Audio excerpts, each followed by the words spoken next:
Hello friends, કેમ છો બધાય? ગુડ મોર્નિંગ, જય હિન્દ, જય ભારત. આજે ગાર્ડનિંગનું એક નવું પ્રકરણ લઈને તમારી સામે આવેલો છું.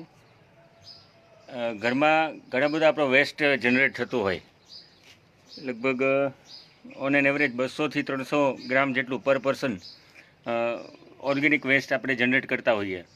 ઓર્ગેનિક વેસ્ટ એટલે બીજું કંઈ નહીં, પણ જે શાકભાજીના છોતરા છે કે કોઈ ફળની છાલ છે, આવું ઘણું બધું જે હોય.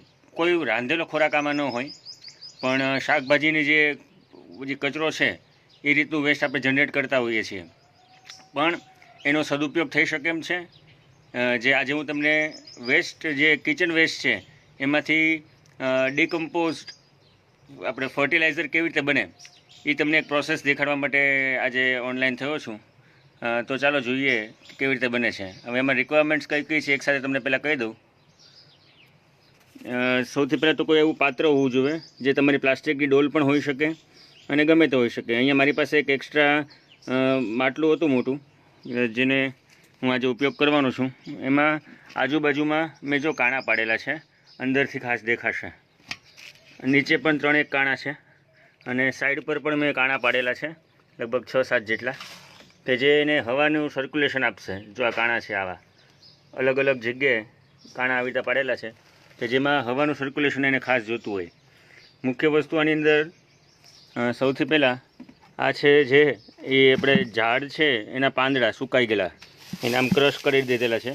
આ રીતે ક્રશ કરેલા હોય, ફૂલ જ ખૂબ હતા ત્યારે આટલા બધા હતા, ક્રશ કર્યા એટલે નાના થઈ ગયા, આટલે પહોંચી ગયા. આની ખૂબ રિક્વાયરમેન્ટ હોય. પછી આવે છે આપણી ગાર્ડનની માટી, સામાન્ય આપણી ખેતરાઓ જમીનની માટી છે. પછી મારા ઘરનો જે કચરો છે જેને આપણે ફેંકી દેતા હોઈએ કચરામાં, જેમાં ફ્લાવર છે, કાંદાના છોતરા છે, પપૈયું છે, લીંબુ છે, આવી ઘણો બધો ઘરનો, લીલી કેરી છે. કહેવાનો અર્થ કે આ જેટલું કલરફુલ હશે ને એટલું કમ્પોસ્ટ સારામાં સારું બનશે.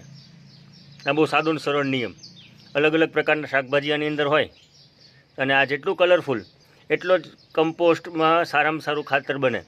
મિનરલ્સ, વિટામિન્સ બધું એની અંદર આવી ગયું. પછી છે આ મેં તમને ઓલરેડી આનું બનાવવાની પ્રોસેસ કહી દીધેલી છે. આ લિક્વિડ ફર્ટિલાઇઝર, આની આગલા વખતે મેં તમને બતાવેલું હતું કે આ કેવી રીતે બને છે. So that is this. અને આ છે ગાયનું છાણ, જે એક વર્ષ પહેલાંનું હતું, જેને આપણે લિક્વિડ ફર્ટિલાઇઝર બનાવવા માટે પણ વાપરેલું હતું. અને last but not the list,